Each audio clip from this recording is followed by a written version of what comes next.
So you're moving out of the ward and you've reached out to the Elders Quorum president for help moving.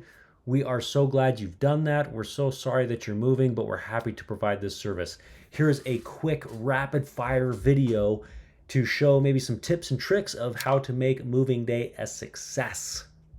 Step 1, reach out to your Elders Quorum president. You've probably already done this because you're watching the movie. So fantastic. Do this with plenty of time beforehand so that they can start communicating with the Elders Quorum the day that you're actually moving.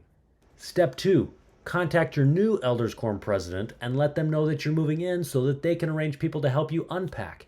You don't know your Elders Quorum president's contact information? No problem. Reach out to your ward clerk, your assistant ward clerk, anybody along those lines. Give them your new address. They type it into the computer. Bang. They've got contact information for you. You can reach out and get that taken care of. Step 3, rent a truck. Okay? Pro tip, whatever size of truck you're thinking about getting, get the bigger one. Because as much as we love you to death, your 2,000 square foot house is not going to fit into a 16-foot trailer, okay? Doesn't matter how good brother so-and-so is at Tetris. It's not going to happen. So please, please, please get a bigger truck. You will thank yourself later for doing so. Step 4, get boxes beforehand. Best place I've found to get boxes, Walmart, 1 or 2 a.m. You roll in there, you pick up a shopping cart, you go to the people restocking the shelves, and you say, hey, can I have some of those boxes? Normally they love it because then that's less work for them to do. They don't have to drag them back to the back area and crush them. So you get all your boxes up there, maybe you get some late night snacks, you head to the car, after paying for your snacks, of course, and you're good to go. You have basically an unlimited supply of boxes, all different shapes and sizes. Step 5, okay.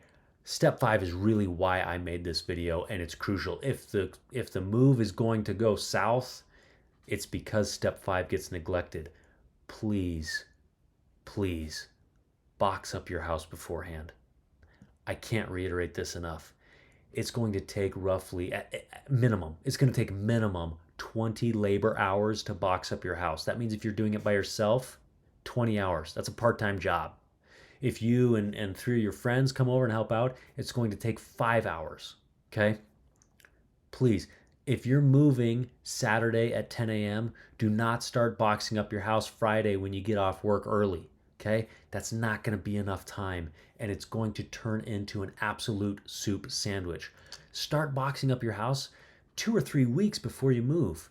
All those pictures on the wall of your beautiful kids and your trip to Mexico and all those things, those are fantastic. We love them. But you don't need to stare at them for the next 2 weeks while you're prepping to move. Take them down, box them off. The trinkets on your bookshelves and things like that, the books that, bless your heart, you wanted to read but you haven't yet, that's okay, keep them, but just box them up. Get them ready. Make a room in your house, the storage area, so you fill up a box, you put it in there. That way, when the Elders Quorum shows up, they can just attack that room, firemen chain those boxes down to the moving truck, bada boom, bada bing, okay? This is going to change your move from an absolute nightmare to people singing your praises for the next 5 years. Please box up your house beforehand. Step 6, moving day.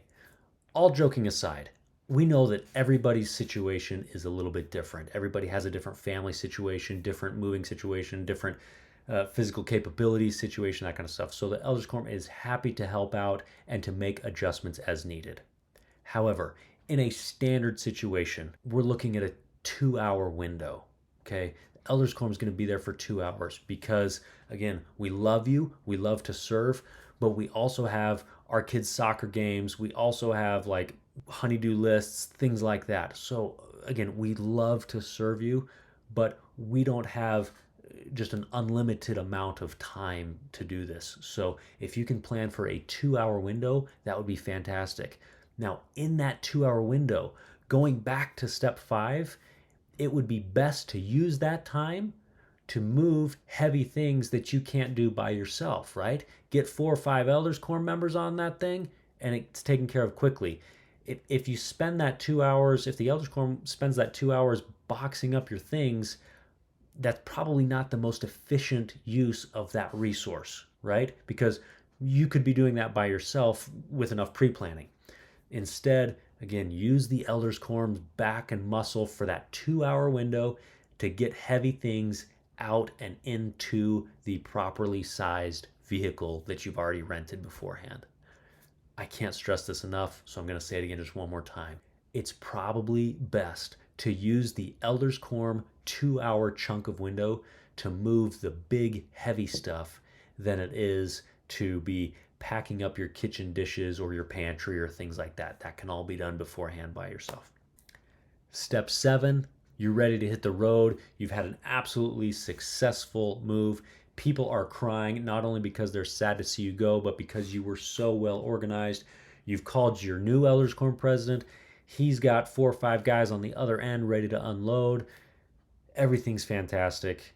And you've just performed what I like to refer to as a celestial move. Thanks very much. I hope that you received this video in the spirit in which it was intended. I hope that you're chuckling a little bit. But seriously, it'd be great if you could pack up your house beforehand. We love you. Talk to you later.